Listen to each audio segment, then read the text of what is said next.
యేసుక్రీస్తు నామమున మీకు శుభములు తెలియజేస్తున్నాం. దేవుని దయా సంకల్పాన్ని బట్టి మనం అందరం సజీవులుగా ఉండి ఆయనను వాక్యాన్ని ధ్యానించడానికి దేవుడిచ్చిన మంచి సమయాన్ని బట్టి దేవునికి వేలాది స్తోత్రం చెల్లిస్తున్నాం. క్రీస్తునందు ప్రియమైన వారులారా, మీరంతా బాగున్నారు కదా? ప్రియులారా, మరి ప్రపంచంలో జరిగేటటువంటి అనేక సంఘటనలు, మరి ఆ యుద్ధములు, కరువులు, భూకంపములు, మరి ప్రకృతి వైపరీత్యాలు, వీటన్నిటిని చూసినప్పుడు మనము మరి యుగాంతానికి మరి దగ్గరలో ఉన్నామేమో అని, ఆయన ప్రభువు అక్కడ సమీపంగా ఉందని మరి అనేకులు విశ్వసిస్తున్నారు ప్రియులారా.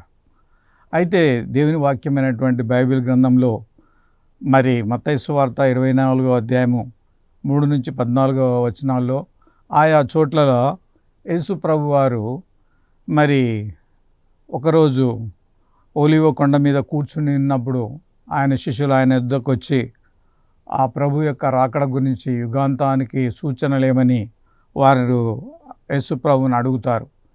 అడిగినప్పుడు మరి యేసు ప్రభు వారు వారికి చెప్పిన విషయాలు మరి ప్రస్తుతం జరుగుతున్నట్లుగా, మరి మనము ఆ యుగాంత దినములో ఉన్నట్లుగా నేను భావిస్తున్నాను ప్రియులారా. ముఖ్యంగా చెప్పేది ఏమంటే, ఈ యొక్క మత్తయి సువార్త 24వ అధ్యాయం 3వ వచనంలో చూస్తే, అనేకులు నా పేరిట వచ్చి నేనే క్రీస్తునని చెప్పి కొందరిని మోసం చేస్తారు. మరి 3వ వచనంలో ఈ విధంగా రాయబడింది. మరి 4-5 వచనాలలో ఈ విషయాలను చూస్తాం ప్రియులారా. ఇక్కడ మరి నేనే క్రీస్తునని అనేకులు వచ్చి మరి ప్రజలను మోసగిస్తారని యేసు ప్రభువే తానే స్వయాన చెప్పాడు. ఇలా చెప్పడానికి కారణం ఏమంటే, మరి అంత్యదినంలో మనం అపాయకరమైన కాలంలో ఉన్నాం. మరి ఆ యొక్క అపాయకరమైన కాలంలో మరి భ్రష్టత్వం అనేటువంటిది లోకంలో జరుగుతుంది. ఏదైతే నిజంగా దేవుడు కాదో వారు దేవుడని, మరి ఏదైతే సత్యం కాదో దాన్ని సత్యాన్ని అని, ఏదైతే ధర్మం కాదో దాన్ని ధర్మం అని బోధించేటటువంటి కాలంలో మనం ఉంటున్నామని మనం గుర్తు చేసుకోవాల్సిన వారమై ఉంటున్నాం. ముఖ్యంగా దేవుని వాక్యంలో నుంచి 2వ తెస్సలోనికే పత్రికలో 2వ అధ్యాయం 3-7 వచనాల్లో చూస్తే, మొదట భ్రష్టత్వము సంభవించి నాశనపుత్రుడగు పాపపురుషుడు బయలుపడితే గాని ఆ దినము రాదు. అనగా మొదట క్రీస్తు విరోధి అనేటటువంటి వాడు వస్తాడని, మరి అతడు పాపపురుషుడని, అతడు ఆ పాపపురుషుడైనటువంటి ఆ వ్యక్తే నేనే దేవుణ్ణని మందిరంలో కూర్చుంటాడనే విషయాన్ని మరి యేసుప్రభు వారు వారికి మరి ఆ యొక్క పౌలు భక్తుని ద్వారా తెలియజేయడం జరుగుతుంది. ఇక్కడ 7వ వచనంలో 1వ తెస్సలోనికే పత్రిక 2వ అధ్యాయము 7వ వచనం చూస్తే, అంతకుముందే ధర్మ విరోధి సంబంధమైన మర్మము ఇప్పటికే క్రియ చేయుచున్నది అని కూడా రాయబడింది. క్రీస్తునందు ప్రియమైన వారలారా, ధర్మ విరోధమైన ఆత్మ మరి ఇంతకు ముందే పనిచేస్తుంది అని పౌలు భక్తుడు అంటున్నాడు. ఒక విషయం ఏమంటే, మరి సత్యాన్ని అనుసరించని వారు, మరి ధర్మాన్ని అనుసరించని వారు, నీతిని అనుసరించని వారు, న్యాయాన్ని అనుసరించని వారు, మతం పేరటే అనేకమైన కల్ట్స్, డీవియేషన్ గ్రూప్స్ అనేటటువంటివి లోకంలో ఉన్నాయి ప్రియులారా. నిజానికి మరి క్రైస్తవ్యంగానే పిలువబడుతూ యేసుక్రీస్తు దైవత్వాన్ని ఒప్పుకోని వాళ్ళు కొందరు ఉన్నారు. ఆయన కేవలం మనుష్య కుమారుడు మాత్రమే అని అంటూ దేవుని కుమారుడు కాదనే వారు కూడా కొందరు ఉన్నారు. నిజానికి మరి దేవుని యేసు ప్రభువు గురించి దైవత్వం యొక్క సర్వ సంపూర్ణత సశరీరముగా యేసుక్రీస్తులో నివసిస్తున్నదన్న విషయాన్ని వాళ్ళు మర్చిపోయి ఉన్నారు ప్రియులారా. వాళ్ళు దాన్ని నమ్మని వారుగా ఉంటున్నారు. మరికొందరైతే కేవలం పాత నిబంధన గ్రంథాన్ని నమ్ముతూ మరి యెహోవా విట్నెస్ అనే పేరు మీద వారు యెహోవా సాక్షులని పిలువబడుతున్నారు. వాళ్ళైతే కేవలం పాత నిబంధన గ్రంథాన్ని మాత్రమే మరి నమ్ముతూ దాంట్లో యెహోవా దేవుడు మాత్రమే ఇశ్రాయేలుకు ప్రత్యక్షమయ్యాడు, కానీ యేసుక్రీస్తును నమ్మని వారుగా వాళ్ళు ఉంటున్నారు. నిజానికి ఇదంతా కూడా మరి బైబిలులోని విషయాలను మరి అర్థం చేసుకొని విధకుండా తప్పుడు బోధలకు కొందరు ఆస్కారం ఇచ్చి అదే ఒక సిద్ధాంతంగా మరి పాటిస్తున్నటువంటి విధానాన్ని మనం చూడగలం. ప్రియులారా, నిజానికి దేవుడు ఇశ్రాయేలీయులకు యెహోవాగా ప్రత్యక్షమైంది వాస్తవమే. అయితే ఆయన ఐగుప్తు బానిసత్వం నుంచి 10 సూచక్రియలు మహత్కార్యములు చేసింది వాస్తవమే. ఆయన ధర్మశాస్త్రం ఇచ్చింది వాస్తవమే. మరి ఆ తర్వాత కాలంలో మరి యేసుక్రీస్తుని ఈ లోకానికి పంపింది కూడా దేవుడే అని, ఆయన దైవత్వం యొక్క సర్వసంపూర్ణత యేసుక్రీస్తులో, మరి ఆయన గుణలక్షణాలలో, ఆయన దైవత్వంలో, ఆయన ప్రేమలో, ఆయన శిలువ మరణ పునరుద్ధానాలలో కూడా ఆయన దేవుడని, మరి ఆయన చేసిన మహిమ కార్యాల ద్వారా కూడా ఆయన దేవుడని రుజువుపరుచుకున్నాడు. ప్రియులారా, మరికొందరైతే మరి సాటానిక్ చర్చ్ అంటే క్షుద్ర పూజలు చేస్తూ మరి ఆ యొక్క యువకులకు మరి ధనాన్నిచ్చి, పెద్దలకును అధికారాలను ఇచ్చి మరి విశృంఖలత్వంగా జీవించడానికి అనుమతి ఇచ్చేటటువంటి సాటానిక్ చర్చెస్ కూడా లోకంలో ఉన్నాయి, భారతదేశంలో కూడా ఉన్నాయి. ప్రియులారా, మరి బెంగళూరులో కూడా ఉందని నేను వింటున్నాను. మా బంధువుల అబ్బాయి ఒకరు తాను సడన్గా నల్ల దుస్తులు వేసుకొని సాటానిక్ చర్చికి వెళ్ళడం జరిగిందట. వారి తల్లిదండ్రులు పాస్టరు, మరి వారికి ఒక సంఘం ఉంది. అబ్బాయి మంచి గిటారిస్ట్. అలాంటి యువకుడు సడన్గా నల్లని దుస్తులు వేసుకొని వీరికి తల్లిదండ్రులకు ఆ యొక్క కుటుంబ సభ్యులకు తెలియకుండా సాటానిక్ చర్చికి వెళ్ళడం జరిగిందట. ఆ తర్వాత కొన్ని రోజులకే తన కడుపులో నొప్పి, భయంకరంగా ఎవరో తనను గుంజేస్తున్నారు, లాగేస్తున్నారు, ప్రాణాన్ని తోడేస్తున్నారు అనే విధానంలో మరి అరవడము, గొగ్గోలు పెట్టడము జరిగింది. ఆ తర్వాత మరి ఆ దిక్కుతోచని స్థితిలో తల్లిదండ్రులు ఎంతో ప్రార్థనాపరులు, మరి వారికి ఒకటే కుమారుడు, ఒక కూతురు.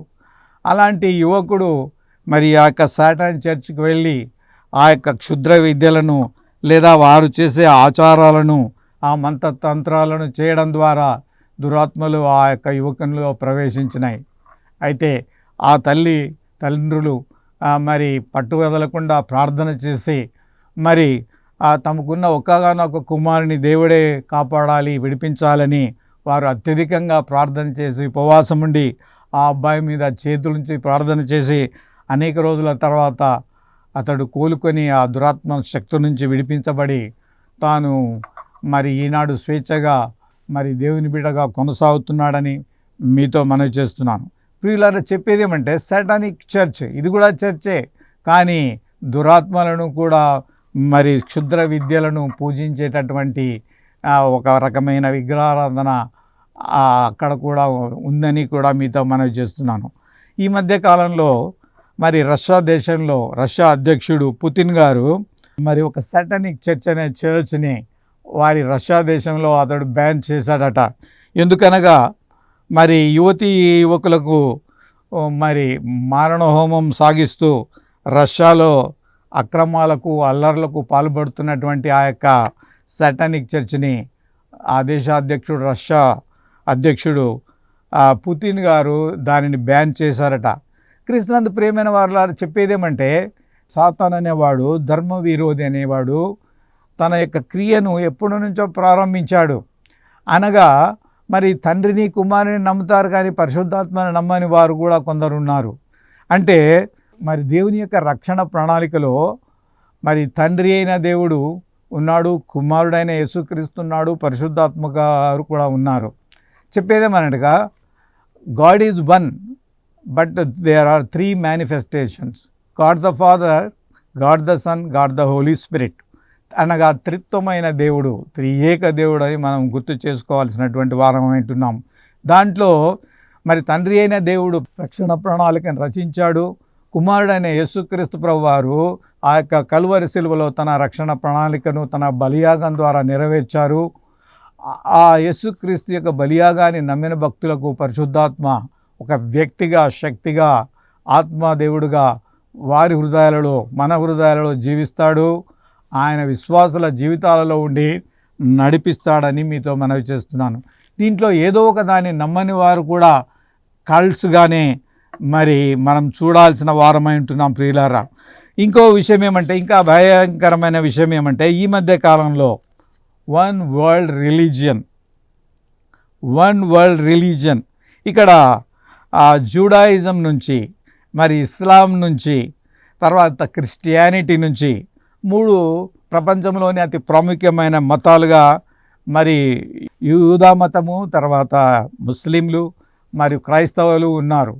దీనికి సంబంధించినటువంటి 3 గ్రంథాలను కలిపి మరి వన్ వరల్డ్ రిలీజన్ అనేటటువంటి దానిని అబుదాబి అనేటటువంటి ప్రదేశంలో మరి ఒక కొత్త మతాన్ని ఆ యొక్క ప్రపంచ నాయకులు మరి కొందరు కలిసి ఏర్పాటు చేసినట్లు వార్తలు వస్తున్నాయి ప్రియులారా. చెప్పేదేమంటే, సత్యాన్ని, సాతాన్ అనేవాడు ఎప్పుడు సత్యాన్ని సరిగా అర్థం చేసుకోనివాడు. Satan like a serpent, it twist the truth. అది పాము అనేటువంటిది నేటుగా వెళ్ళదు, అది వంకర టింకరగా వెళ్తుంది. అనగా సాతాన్ అనేటువంటి వాడు మరి హవ్వను కూడా మరి పాము రూపంలో వచ్చి మరి తినవద్దనైన పండును తినేటట్లుగా అబద్ధాలు చెప్పి మీరు దేవదూతల వలె అంటారు అనగానే అబద్ధాన్ని హవ్వ నమ్మింది. కాబట్టి మరి అన్ని మతాలను కలిపి ఒక మతం చేస్తే ఇదేం బాగానే ఉంది అనిపించే విధానంలో ప్రజలకు ఉండొచ్చేమో, కానీ మరి అందులో ఏం రాయబడిందో ఇంకా విషయాలు బయటికి రాలేదు. కానీ కాబట్టి ఒక వన్ వరల్డ్ రిలీజన్ ఇది కూడా క్రీస్తు వ్యతిరేక మరి విధానంలో యాంటీ క్రైస్ట్ రావడానికి మరి ఒక సూచనగా ఉందని మీతో మనవి చేస్తున్నాను ప్రియులారా. కాబట్టి మరి మొట్టమొదటిగా నేనే క్రీస్తునని మరి ఒకానొక వ్యక్తి ఒక సూపర్ పవర్గా మరి ప్రపంచ సమస్యలకు ముగింపు పలికే శాంతి ప్రదాతలాగా వచ్చేటటువంటి ఒక వ్యక్తి యాంటీ క్రీస్తు విరోధి అని మనం ముందుగా అర్థం చేసుకోవాల్సినటువంటి వారమై ఉంటున్నాం. మరి రెండవదిగా ఇక్కడ యేసు ప్రభువు వారు చెప్పినటువంటి మాటల్లో మరి మొట్టమొదటిగా అబద్ధపు క్రీస్తులు వస్తారు, మరి రెండవదిగా జనం మీదికి జనమును, రాజ్యం మీదికి రాజ్యమును లేచును అని రాయబడింది. ఇక్కడ జనం మీదికి జనము, రాజ్యం మీదికి రాజ్యము. క్రీస్తునందు ప్రియమైన వారులారా, మరి గత సంవత్సరాలలో రష్యా యుక్రెయిన్ల మధ్య భయంకరమైన యుద్ధము, మరి భయంకరమైనటువంటి పోరాటాలు, మరి అనేక ప్రజలు యుక్రెయిన్ వాసులు లేదా రష్యన్ వాసులు మరి ఆ యొక్క మారణ హోమానికి, యుద్ధానికి బలి అయిపోయారు. మరి యుక్రెయిన్ దాదాపు తుడిచిపెట్టుకుని పోయే పరిస్థితి వరకు వచ్చింది ప్రియులారా. మరి అలాంటి సందర్భంలో మనం ఏ దేశానికి మంచి జరిగింది, ఏ దేశానికి మంచి వాళ్ళని చెప్పడానికి వీల్లేదు. కానీ మరి ఆ రష్యన్ యుక్రెయిన్ యుద్ధం జరిగిందని మన అందరికీ తెలిసిన విషయమే. కాబట్టి మరి అంత్యదినంలో యుద్ధములు జరుగుతాయి. రెండవదిగా మరి మన భారతదేశానికి పాకిస్తాన్ కూడా మరి యుద్ధంలో రీసెంట్గానే యుద్ధం జరిగింది ప్రియులారా. మరి కవింపు చర్యలు పాకిస్తాన్ చేసినప్పుడు భారతదేశంలో ఆయా స్థలాల్లో బాంబులు పెట్టినప్పుడు భారతదేశం కూడా ఆపరేషన్ సింధూర్ అనే పేరు మీద మరి పాకిస్తాన్కు గట్టిగానే మరి జవాబు ఇచ్చింది. మరి కొంతకాలం యుద్ధం చేసిన తర్వాత ఆ యుద్ధము సమాప్తమైంది. నిజానికి యుద్ధము మేలు చేస్తుందని నేనైతే వ్యక్తిగతంగా అనుకోను. ఏది ఏమైనా ఆ ప్రాణ నష్టము, జన నష్టము, ధన నష్టం జరుగుతుంది. కాబట్టి మరి అయినను యుద్ధాలు జరుగుతాయి అనేటువంటిది కూడా వాస్తవమని మనం గుర్తు చేసుకోవాల్సినటువంటి వారమై ఉంటున్నాం. మరియు క్రీస్తునందు ప్రియమైన వారలారా, ఇప్పుడు ప్రస్తుతము మరి ఇరాన్, మరి అమెరికా, ఇజ్రాయెల్ దేశము సంయుక్తంగా చేస్తున్నటువంటి మరి యుద్ధము ఇప్పుడు ప్రస్తుతం జరుగుతూ ఉంది. మరి 2 దేశాల వారు తమ ఆయుధాలతో మరి పోరాడుతూ ఉన్నారు. మరి ఇజ్రాయెల్, అమెరికా ఒకవైపు, మరి ఇరాన్ ఇంకో దేశము మరొక వైపు. మరి అనేకమైనటువంటి అణ్వాయుధాలు, మరి యురేనియం సంబంధించినటువంటి నిల్వలపై దాడులు, మరి వారి నుంచి ప్రతి దాడులు, మరి అనేకమైనటువంటి ప్రాణ నష్టము, జన నష్టము, ధన నష్టము అనేటువంటి జరుగుతుంది. నిజానికి యుద్ధాలు, పోరాటాలు ఇవన్నీ జరుగుతాయి. కానీ యేసుప్రభు చెప్పిందే ఏమంటే అంతము అయినను అంతము వెంటనే రాదు. మరి కాబట్టి ఇవన్నీ జరగవలసిందే అనేటువంటిది కూడా ఒక వాస్తవము.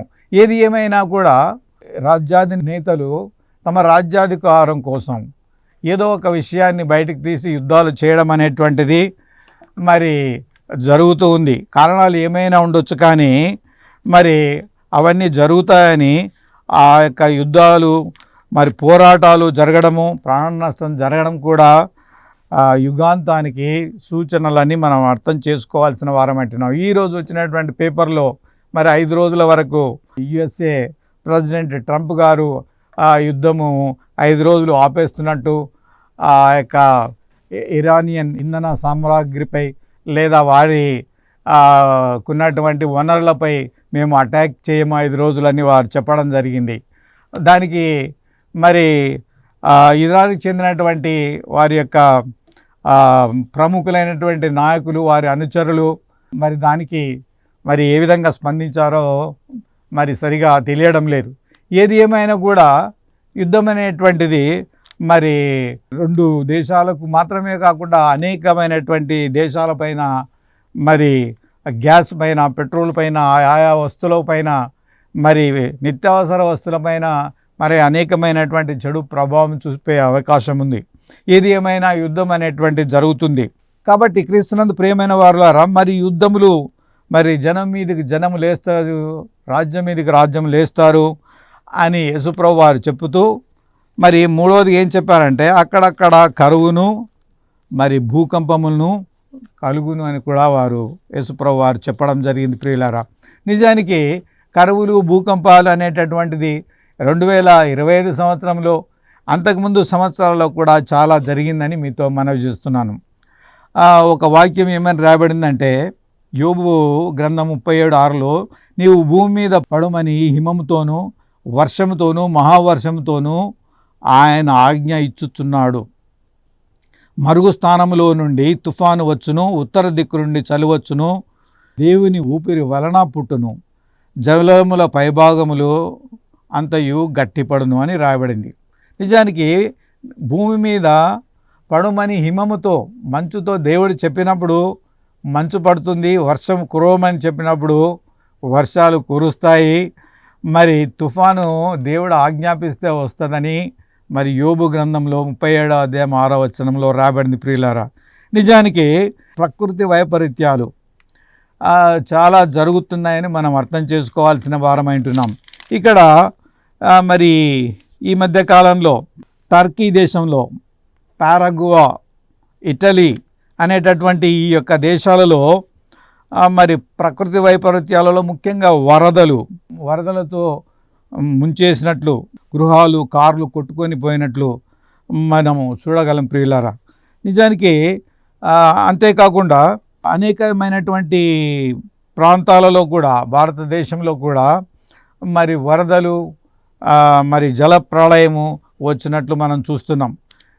చెప్పేదేమంటే మరి ఈ యొక్క జపాన్ దేశంలో, మరి అమెరికా దేశంలో కూడా మరి 4 ఫీట్ల ఎత్తున, మరి అమెరికా సంయుక్త రాష్ట్రాలలోని కొన్ని ప్రాంతాలలో 4 ఫీట్ల ఎత్తున మరి ఈ యొక్క మంచుతో కప్పబడి ఉన్నట్లు, మరి వాటిని తీసివేసేయడానికి ప్రయత్నంలో మరి వారి యొక్క సేవకులు లేదా పనిచేసేవారు ఉన్నట్లు మనం చూస్తున్నాం. ప్రియులారా, చెప్పేదేమంటే నిజానికి వర్షము కురేయడము, మంచు కురేయడము, మరి జల ప్రళయం రావడం అనేటువంటిది మరి దేవుని ఆదేశాల మేరకే వస్తాయనే దాన్ని మనం గుర్తు చేసుకోవాల్సిన వారమై ఉంటున్నాం. మరి యెహెజ్కేలు గ్రంథంలో చూస్తే, తెగులును పంపి హత్యను కలుగజేసి అతని మీద, అతని సైన్యపు వారి మీదను, అతనితో కూడిన జనుల అనేకుల మీదను ప్రళయమైన వానను, పెద్ద వడగండ్లను, అగ్ని గంధకములను కురిపించును, నేను వారితో వ్యాజ్యమాడెదను. చూడండి, ఇక్కడ చూస్తే మరి యెహెజ్కేలు ప్రవక్త ద్వారా దేవుడు తెగులును, హత్యను కలగజేసి ప్రళయమైన వానను, పెద్ద వడగండ్లను కలగజేస్తానని ఇక్కడ అంటున్నాడు. అగ్ని గంధకములను కురిపిస్తాను. సొదొమ గుమర్రాలో ఎప్పుడో అగ్ని గంధకములు కురిపించబడినట్లు మరి లోతు కాలంలో ఆ దేశ ప్రజలు మరి హోమోసెక్షువాలిటీ సిన్. అలాంటి అనేకమైన పాపాలు చేసినప్పుడు దేవుడు వారిని శిక్షించడానికి అగ్నిగంధకం కురిపించాడు.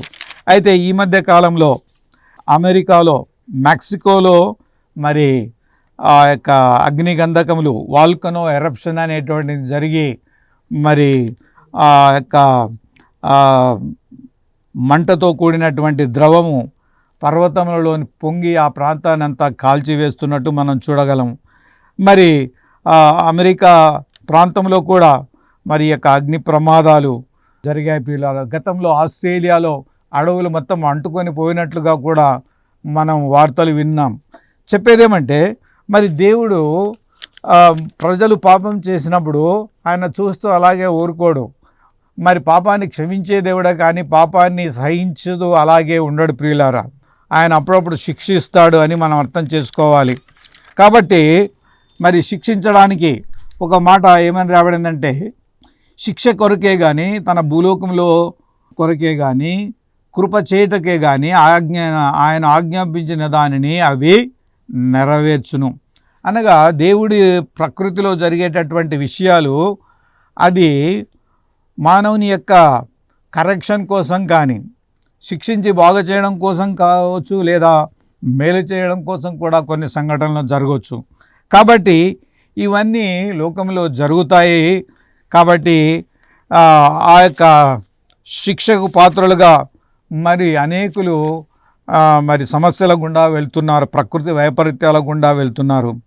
మరి ఇక్కడ ఎర్త్ క్వాక్, మరి భూకంపాల గురించి ఆలోచిస్తే మరి సౌత్ అట్లాంటిక్లో 5.5 మ్యాగ్నిట్యూడ్, ఇండోనేషియాలో 5.1, 5.0 మ్యాగ్నిట్యూడ్లో ఇండోనేషియా దేశంలో, మరి యూరోప్ అండ్ యుఎస్ఏలో 4.6 మ్యాగ్నిట్యూడ్లో మరి యొక్క భూకంపాలు జరిగాయి ప్రియులారా. మరి జపాన్ దేశంలో కూడా మరి ఒక ఎర్త్ క్వాక్ 7.5 మ్యాగ్నిట్యూడ్లో మరి north Coast was hit by earth quack 7.5 magnitude in Japan. అక్కడ 30 మంది మరి గాయపడినట్లు మరి వార్తలు వచ్చాయి ప్రియులారా. చెప్పేదేమంటే మరి దేవుడు తాను శిక్షకు గురి చేయడానికి పెట్టినప్పుడు ఏ మానవుడు కూడా ఆయన ముందు నిలవలేడని మనం అర్థం చేసుకోవాల్సినటువంటి వారం అంటున్నాం. ఈ మధ్య కాలంలో మరి మార్చి 3వ తారీఖు రోజు మరి చంద్రుడు రక్తవర్ణంగా మారినట్లు మరి ఈ యొక్క లాస్ ఏంజల్స్లో మరి ఒక వార్తని నేను చదివాను. మరి అనగా ఈ యొక్క సంపూర్ణ మరి చంద్రుడు అనేటటువంటి వాడు మరి రక్తవర్ణంగా మారిపోవడము అనేటువంటిది మరి సూర్యునికి చంద్రునికి భూమి అడ్డం వచ్చినప్పుడు సంపూర్ణ చంద్రగ్రహణం జరిగింది. అయితే అది కేవలం ప్రకృతి సంబంధమైనది కాదు, కానీ మరి అది మానవులకు హానికరమైనటువంటిదిగా, ఒక విపత్తుని తెచ్చేటటువంటి సూచనగా మరియు విజ్ఞులైన వారు చెబుతారు. చెప్పేదేమంటే గతంలో కూడా మరి చంద్రుడు రక్తవర్ణముగా మారడము జరిగింది ప్రియులారా. చెప్పేదేమంటే దేవుడు తన ప్రకృతి ద్వారా తన కోపాన్ని, తనకి ఇష్టం లేని విషయాలను జరిగినప్పుడు ఆయన తీర్పు తీర్చుతాడనే విషయాన్ని మనం గుర్తు చేసుకోవాల్సినటువంటి వారై ఉంటున్నారు. కాబట్టి కృష్ణందు ప్రియమైన వారులారా, ఈ యొక్క మనము అంతేకాకుండా అక్రమం విస్తరించడం వలన మనుషులలో ప్రేమ చల్లారిపోతుంది. కాబట్టి ఎక్కడ చూసినా అక్రమం, మరి lawlessness is the sign of the end times. ప్రేమ లేని జీవితాలు మరి అంత్యకాల దినములో ఉంటాయనేటువంటిది మనం గుర్తు చేసుకోవాల్సినటువంటి వారమై ఉంటున్నాం. ముఖ్యంగా దేవుణ్ణి, నీ దేవుడైన ప్రభు, అద్వితీయ ప్రభు, ఆయనను ప్రేమించాలి. అంతేకాకుండా నీ పొరుగువారిని ప్రేమించాలి. అంటే పొరుగువారిని పట్టించుకోవడమే లేని మరి సమాజంలో మనం ఉంటున్నాం ప్రియులారా. కాబట్టి మరి ప్రేమ రాహిత్యం కూడా మరి అంత్యదినంలోనికి సూచన అనేటువంటిది మీతో మనవి చేస్తున్నాం. చివరిగా అంజూరపు చెట్టు చూచి ఒక ఉపమానము నేర్చుకుని దాని కొమ్మలు ఇంకా లేతవై చిగురించినప్పుడు వసంతకాలం సమీపంగా ఉన్నదని మీకు తెలియను. ఇక్కడ అంజూరపు చెట్టు లేత కొమ్మ వలె చిగురిస్తుంది అనేటువంటిది మరి ఇశ్రాయేలు యొక్క ఆ ఉన్నత స్థితికి గుర్తు అని మనం అర్థం చేసుకోవాలి. ఇప్పుడు ఇజ్రాయెల్ దేశం ఉన్నత స్థితిలోనే ఉంది. చుట్టూ అనేక దేశాలతో యుద్ధం చేస్తున్నప్పటికీ మరి అది చిగురించిన స్థితిలో ఉండడం కూడా యేసుక్రీస్తు యొక్క రెండవ రాకడకు మరి ఆయన రాకడకు సూచన అని మనం గుర్తు చేసుకోవాల్సినటువంటి వారమై ఉంటున్నాం. యేసుప్రభువు వారు మార్కు సువార్త 13వ అధ్యాయం 30వ వచనం ఏమన్నా అంటే, ఆకాశమును భూమియు గతించును కానీ నా మాటలు ఎంత మాత్రమును గతింపవని చెప్పాడు ప్రియులారా. కాబట్టి మరి యేసుప్రభువు వారు స్వయాన చెప్పినటువంటి మాటలు మరి యొక్క 4 సువార్తలలో అనేక విధాలుగా రాయబడి ఉన్నాయి. కాబట్టి ఆయన మేఘారూఢుడై వచ్చుచున్నాడు, ఆయన పొడిచిన వారును ఆయన చూచెదరు, భూజనులంతా ఆయనను చూచి రొమ్ము కొట్టుకొందురని వాక్యంలో రాయబడింది. కాబట్టి యేసుక్రీస్తు ప్రభువారు మేఘారూఢుడై వచ్చుచున్నాడు. నిజంగా విచిత్రం ఏమంటే మరి ఇజ్రాయెల్ దేశంలోనూ మరి కళల ద్వారా కొందరు యేసు ప్రభుని చూశారని చెబుతున్నారు. మరి ఇరాన్ దేశంలోనూ కొందరు తమకు దర్శనాల ద్వారా కళల ద్వారా ఆ ప్రభువుని నమ్ముకున్నటువంటి అక్కడి వారు కూడా మేము యేసుక్రీస్తుని చూసాము, ఆయన కళల ద్వారా మాకు త్వరలో రాబోతున్నాడని చెప్తున్నాడని కూడా వాళ్ళు కూడా చెప్పడం జరిగింది. కాబట్టి ఏది ఏమైనా కానీ ఈ యొక్క సూచనలు మనం చూసినప్పుడు మరి ఆయన రాకడ సమీపంగా ఉన్నదని మనం సిద్ధపడి ఉండాలని దేవుడు కోరుకుంటున్నాడు ప్రియులారా. మరి బుద్ధిగల కన్యకల వలె మన ఆత్మ దీపాలలో సిద్ధలలో పవిత్రాత్మని కలిగి దేవుని వాక్యాన్ని మనం కలిగి ఆయన వచ్చినప్పుడు మరి పవిత్రురాలైన కన్యకలుగా లేదా పవిత్రులుగా నీతిమంతులుగా పరిశుద్ధులుగా మరి ఎత్తబడే గుంపులో ఉండాలని, అందుకోసం మనము సిద్ధపడి ఉండాలని రక్షణ వస్త్రాలతో నీతి అని పైబట్ట ధరించి నిష్కళంకులుగా నిందారహితులుగా ఉండుటకు ప్రభు తన కృపను వింటున్న వారి అందరికీ ప్రజలకు దయచేయునుగాక. ప్రార్థన చేద్దాం. మా స్తుతి కారణభూతులైన పరలోక తండ్రి, యేసుక్రీస్తు నామమున మీ పాద సన్నిధికి వస్తున్నాం ప్రభా. యేసు ప్రభు యొక్క ఆగమనకు సూచనలు ఏమని శిష్యులు అడిగినప్పుడు ఆ ప్రభు వారు చెప్పిన విషయాలను మేము కొంచెము ధ్యానించుటకు ప్రయత్నించుదమి ప్రభు. అందులోని శ్రేష్టమైన సంగతులను మేము మా ప్రజలను గ్రహించున్నట్లు వారి హృదయ నేత్రాలు వెలిగించమని, మీ సత్యవాక్యమందు దేవా మీరు పవిత్రీకరించమని, శుద్ధీకరించమని దేవా వారి హృదయ నేత్రాలు వెలిగించమని దేవా వేడుకుంటున్నాం. మేము సిద్ధపాటు కలిగి మరి బుద్ధిగల కన్యకల వలె ఆత్మ దీపాలతో పవిత్రాత్మ శక్తితో మీకోసము విశ్వాసంతో నీతితో భక్తితో పవిత్రతతో ఎదురు చూసేవారుగా మమ్మల్ని మా ప్రజలు చేయమని దేవా సత్య మార్గంలో నీతి మార్గం నడిపించమని నజరేయుడైన యేసుక్రీస్తు ప్రేమగల నామమున శక్తిగల నామమున ప్రార్థిస్తున్నాం తండ్రి. ఆమేన్. ఆమేన్.